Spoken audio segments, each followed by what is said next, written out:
Sebuah kampung di Pucang Sawit, Solo, Jawa Tengah disulap menjadi kampung Asian. Kota Solo, FX hadir Mural hiasi sepanjang Solo, Jawa Tengah.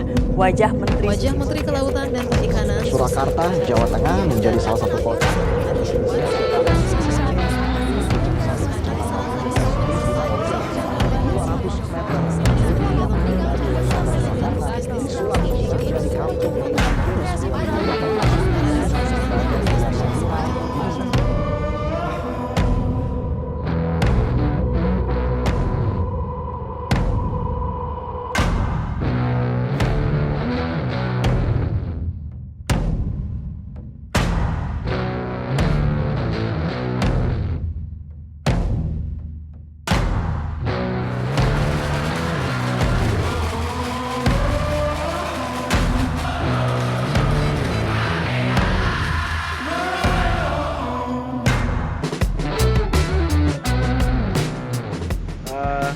Saya sekarang sedang di Stadion Manahan.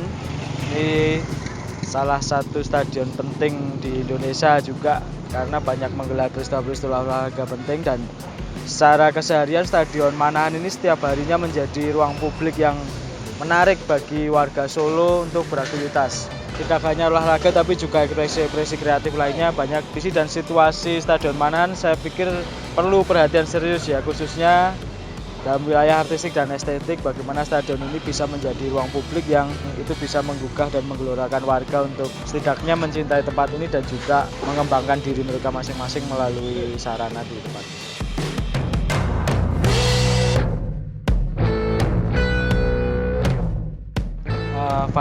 Vandalisme yang destruktif yang kebanyakan juga adalah bentuk-bentuk saling serang antar kelompok supporter sangat marak di sini, dan sehingga stadion yang seharusnya menjadi ruang publik yang ramah itu menjadi tempat yang terkesan angker dan penuh konflik.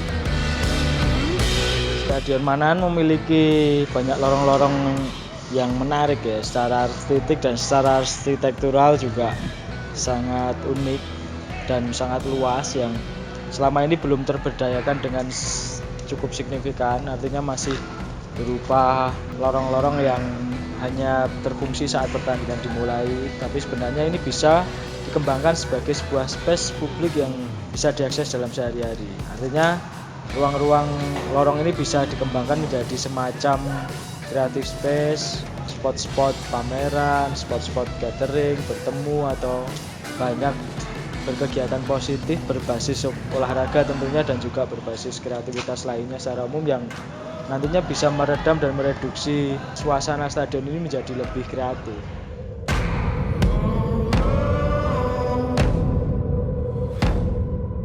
Berangkat dari banyak situasi dan kondisi di Manahan tersebut, saya mencoba membuat proyek Manahan Mural Movement yang mengangkat tema mural-mural sepak bola untuk kemudian memberdayakan sebagian lorong di Manahan ini menjadi sebuah space mural.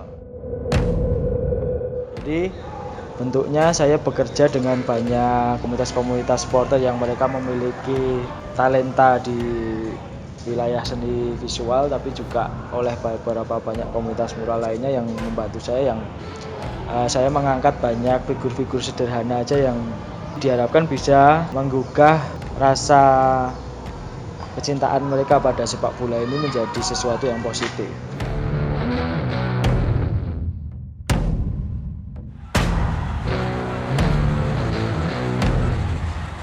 Jadi memang sebagai sebuah bentuk penciptaan karya seni di ruang publik, konflik-konflik itu hal yang sangat lumrah terjadi ya.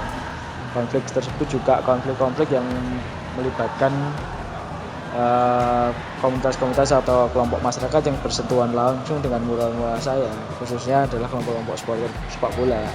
Bukan rahasia umum kalau di Indonesia ini banyak kelompok supporter yang mereka adalah memiliki ideologi dan prediksi masing-masing. Bahkan di sesama pendukung Persis Solo pun tercipta juga konflik-konflik antar berbagai kelompok, antar tribun yang tidak jarang berujung dengan kekerasan. Itu sebenarnya yang ingin saya suarakan lewat karya-karya mural saya.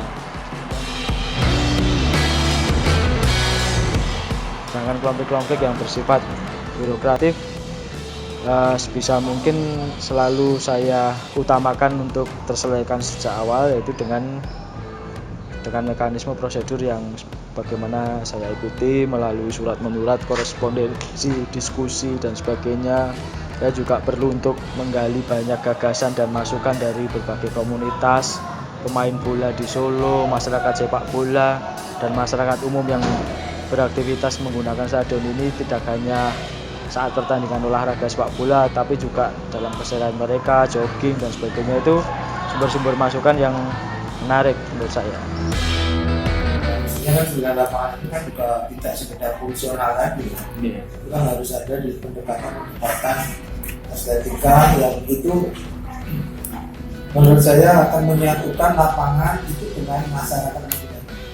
Vandals ini dihapus, diganti street art, ganti mural gitu. Menurut Mas gimana, Mas? Menurut saya sih cocok aja, soalnya nanti selain remaja-remaja di kota Solo bisa mengapresiasi, meluapkan coret-coretnya, mungkin juga bisa membuat daerah lokasi mural itu tersendiri. Kalau untuk coret-coretan yang ada sekarang ini sih, kalau menurut saya jelek ya, itu sangat mengganggu dan tidak ada estetikanya. Mungkin kalau dikasih mural atau ya seperti mural-mural yang sekarang ini yang simple atau tentang olahraga, mungkin itu lebih menarik. Akhirnya proyek-proyek mural di Stadion Manahan ini kan menjadi sarana rekonsiliasi juga bagi publik dan masyarakat olahraga serta komunitas-komunitas supporter sepak bola khususnya yang banyak terlibat konflik, terlibat kekerasan. Bahkan di stadion ini mereka bisa lebih terberdayakan melalui ruang stadion ini lewat aksi-aksi yang sportif dan kreatif.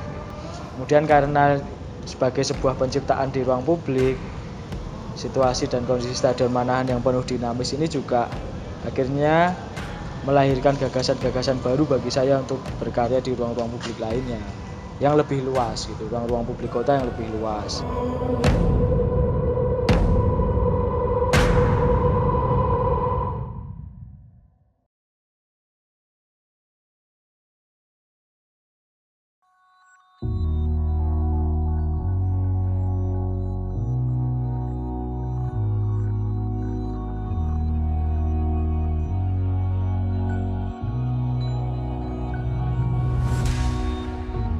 Jadi Solo ini sebuah konsep pemberdayaan ruang publik melalui karya-karya seni mural.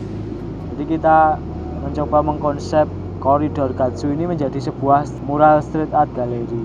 Artinya nanti di sepanjang jalan 500 meter ini, di bangunan-bangunan, di roda-roda pertokoan itu ketika malam tiba, toko-toko tutup, menjadi sebuah galeri bagi kehadiran karya-karya mural.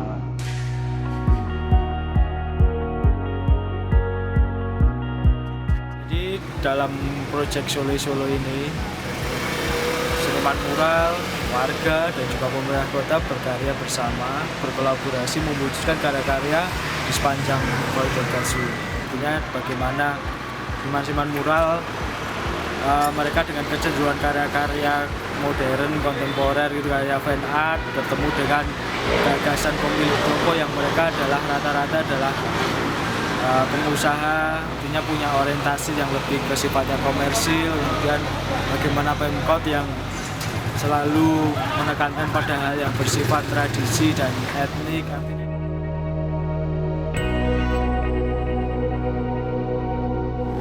Mungkin di wilayah di poin yang lebih luas, bagaimana Solo selama bertahun-tahun selalu dicitrakan sebagai sebuah kota yang rentan pada konflik-konflik, pada sumbu pendek, pada sebagainya. Itu secara tidak langsung lewat proses-proses mencipta karya mural bersama ini menjadi sebuah sarana bagi rekonsiliasi itu tadi, karena prosesnya berbulan-bulan ya, karena juga bisa jadi sampai 1 tahun karena ada mekanisme yang sebenarnya yang cukup formal dan kaku dan burokratis yang itu justru malah pada tahap awal ditolak oleh banyak warga di sini.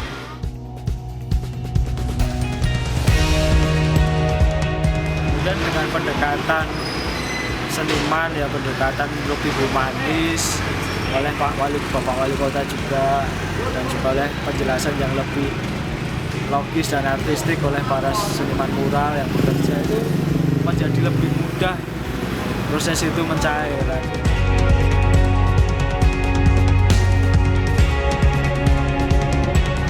Edukasi itu akhirnya sampai ke publik juga ya, dalam hari ini warga di kawasan sepanjang koridor Gazo ini. Mereka yang sebelumnya belum begitu familiar dengan karya-karya idealis dari kawan-kawan artis atau muralis ini, sekarang mereka ternyata terbuka dan mereka memberi masukan yang sebenarnya juga sangat berguna bagi kawan-kawan seniman mural, karena selama ini juga seniman mural di Solo mungkin belum begitu terbiasa dengan proses bertemu publik secara langsung.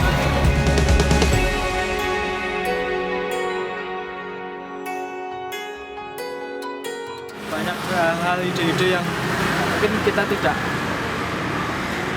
tidak menyangka yang mereka alami ya, karena mereka punya basic dan keseharian yang berbeda dengan kita. Sebagai contoh misalkan di Pak Jud, penjual jam, pemilik toko jam yang sudah puluhan tahun setia dengan idealismenya, artinya dia menjiwai.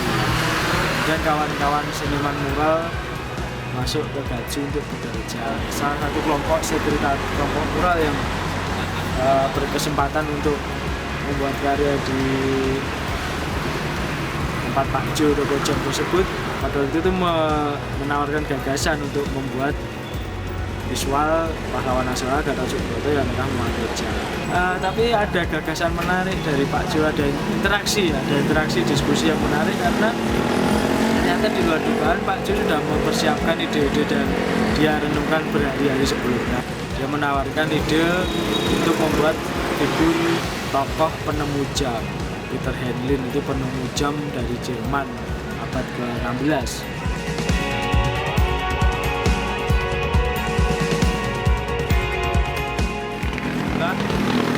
Mereka akhirnya lebih terbuka dan lebih jeli dan lebih jelas juga bisa melihat fenomena seni rupa di kekinian, bagaimana mural dan karya seni publik itu sekarang menjadi periode di puncak seni rupa, termasuk di Solo dan di dunia semua mengglobal, dan sebagai sebuah bentuk ekspresi kreatif, image dan ikon kawasan ini menjadi lebih punya nilai tersendiri ya. Dengan hadirnya karya-karya mural ini dianggap menjadi sebuah destinasi yang berbasis kreatif. Artinya kesan-kesan negatif, seram yang sebelumnya hadir itu dengan yang mungkin gelap, kumuh atau menakutkan untuk dikunjungi atau untuk nongkrong itu menjadi pelan-pelan terkikis.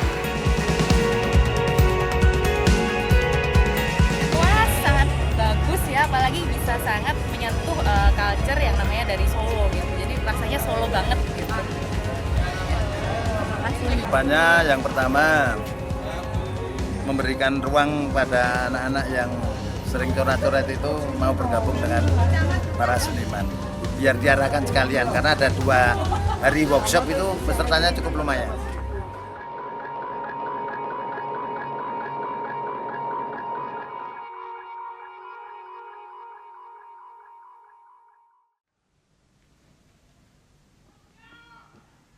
Pemain Korea tetap bandel. Keluar para pemirsa, maka emas sekarang kita raih.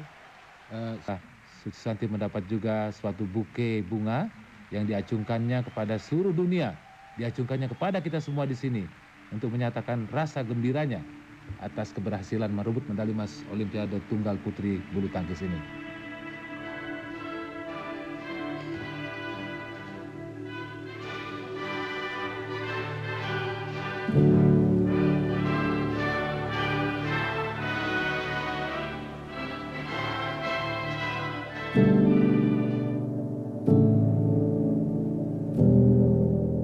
Awalnya karena keinginan Pak Wali ya. Pak Wali ingin ada kampung-kampung mural tematik. Soalnya ingin kampung mural 3D secara umum seperti pada khususnya kampung-kampung 3D yang sekarang banyak berkembang di kota-kota di Indonesia. Waktu itu sempat terbersit keinginannya untuk membuat kampung tematik Piala Dunia, dan dengan sharing dengan kita, dengan seniman-seniman, kawan-kawan, sharing, dan akhirnya dan itu ide kampung Asian Games. Konsepnya nanti kita bikin coba untuk berbeda dengan kampung yang lain ya. Yang harus punya ciri khas dulu. Kampung Asian Games. Cocok. Tema nationality itu ya. Iya. Kalau perlu ini kan jalan Mas.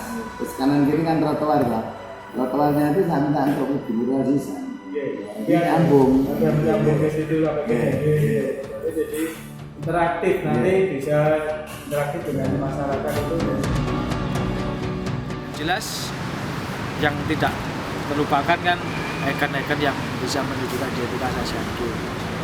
Kita lukiskan maskot-maskot ini, ada kakak, atum, dan putih. Kemudian ikon-ikon pahlawan olahraga jelas. Kita mempelajari riset-riset kecil lah untuk mengetahui bagaimana sih peristiwa-peristiwa olahraga di masa lalu yang itu mengangkat nama Indonesia di mata dunia.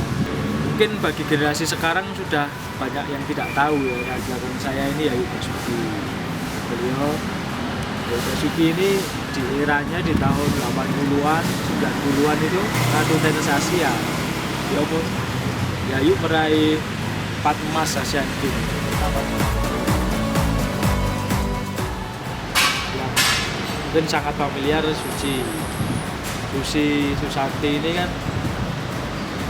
dia bahkan sangat fenomenal karena dia meraih emas Olimpiade pertama yang menjadi sejarah Indonesia.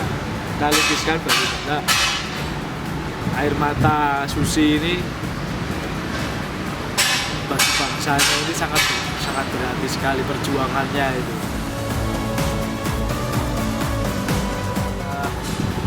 Lim Kun Song ini banyak tidak diketahui juga karena satu-satunya pebasket Indonesia yang layak dilabeli basket dunia, hanya dia.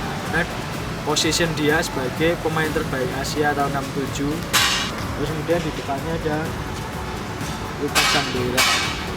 Ini juga monumental, lalu di SEA Games mungkin dia aja selama puluhan tahun ya.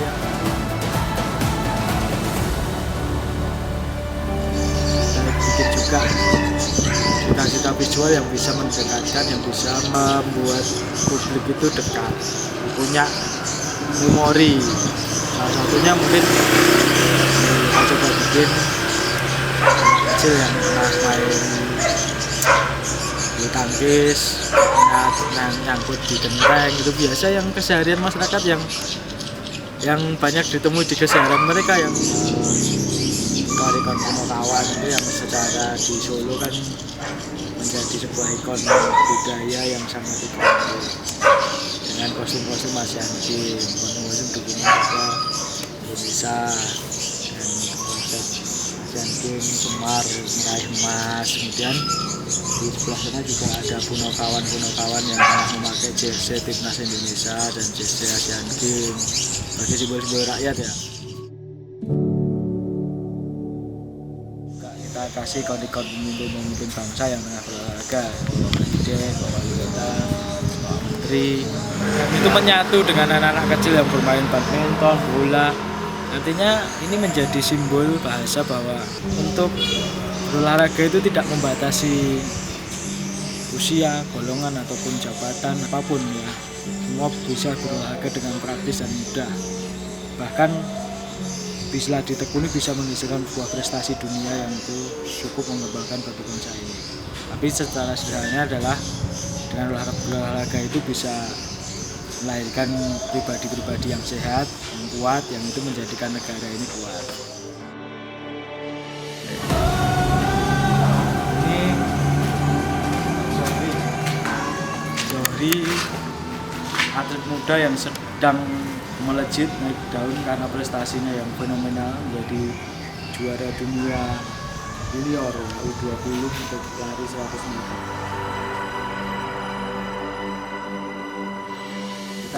Kita lukiskan secara spontan kemarin saat semua karya-karya di sini hampir sudah jadi semua dan sudah beberapa jam sebelum peresmian kita sama kawan-kawan kita menciptakan karya ini, kita lukiskan secara kartunal karena memang hidup dia ini kalau kita baca berita yang tengah ramai ya di media sosial itu seperti kartun ya. Jadi bagaimana keterbatasan ekonomi sampai susah beli sepatu dan sebagainya sampai menjadi juara dunia itu sebuah kisah yang sangat komikal gitu ya, sangat mungkin bisa kita temui di cerita-cerita komik itu yang sangat inspiratif untuk anak-anak muda. Bagaimana dalam keterbatasan itu bukan menjadi halangan untuk kita meraih prestasi dunia, dan Zohri membuktikan itu.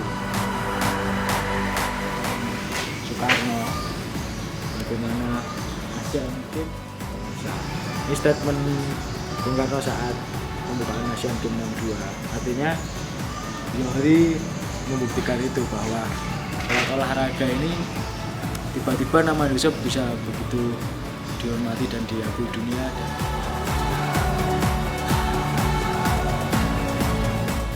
Jadi kawan-kawan bekerja di sini setidaknya kurang lebih hampir sebulan.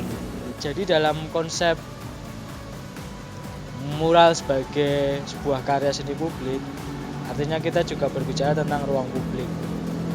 Nah, bagaimana ruang publik itu menjadi sesuatu yang ramah dan juga menggairahkan bagi publik untuk dia merespon ruang tersebut. Komposisi warna dan bidang yang itu match dengan karya-karya mural di dinding. Artinya karya-karya mural di dinding dan di trotoar itu menjadi satu kesatuan. Dengan kampung Asian Games ini sih saya berharap Solo walaupun bukan menjadi tempat diadakannya Asian Games, tapi tetap bisa berpartisipasi aktif buat merayakan semaraknya Asian Games. Bagus sih, apalagi mural tokoh-tokoh olahraga legendaris ini ditambahi ada captionnya, ada keterangannya, jadi masyarakat itu bisa belajar ternyata zaman dulu itu ada atlet-atlet yang sudah berprestasi mengharumkan nama bangsa.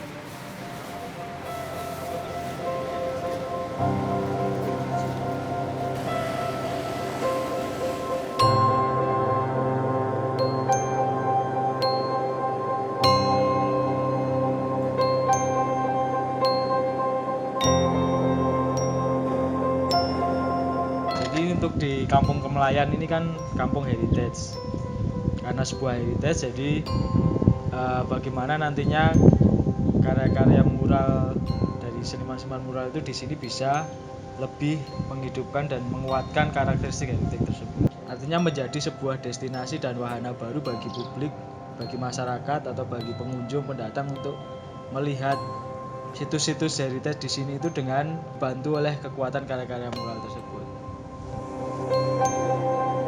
Jadi di beberapa sudut ini sudah ada mural, tapi ini sifatnya hanya kemarin ekspresi spontan aja dari kawan-kawan muralis yang banyak beraktivitas di sini dan juga dari adik-adik yang sering workshop di sekitar sini. Tapi nanti ke depan kurasinya akan coba kita kurasi bersama-sama aja secara kolektif. Karya-karya yang nantinya bisa match dengan karakteristik kampung ini secara khusus ya.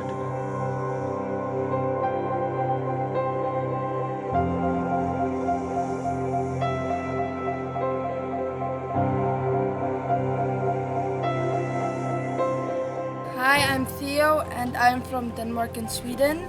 And this wall here is respecting animals because it's showing that we should save the orangutans, and we use stencils and murals and graffiti to make it, and it is a very fun activity and I think it should continue till next year. We just did an activity that required a lot of patience and expertise in art, and everyone came together to do a bunch of murals, stencils and graffiti, and when I mean everyone, I seriously mean everyone. I saw teachers, I saw students, and of course a bunch of the staff too who participated in spray painting.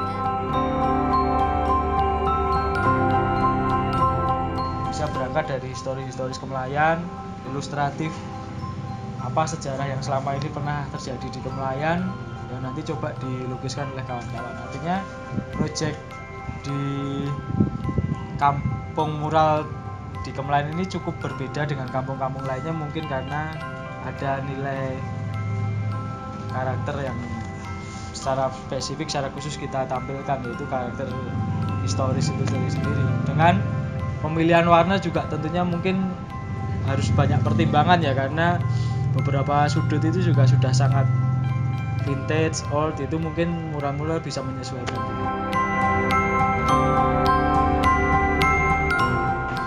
Ini salah satu sudut-sudut unik dari Kampung Kemelayan ya, gang-gang sempit dengan dinding-dinding tinggi seperti ini yang sangat artistik. Ini sudut-sudut khas dari Kampung Kemelayan yang bisa direspon dengan karya-karya mural yang tentunya tidak merusak karakteristik yang khas dan unik dari sudut-sudut gang seperti ini. Kalau itu tertentu sih, kalau muralnya nggak gimana ya, nggak, maksudnya unsur-unsur gambaran lukisannya agak nggak menarik ya, itu kesannya nggak bagus. Tapi tergantung tempat-tempatnya juga sih. Kalau sini menurut kamu? Bagus kok, unik, terus kan juga ada tokoh-tokohnya, itu ada Pak Jokowi kayak gitu-gitu, bagus sih. Tapi kalau lebih ditingkatkan lagi gitu.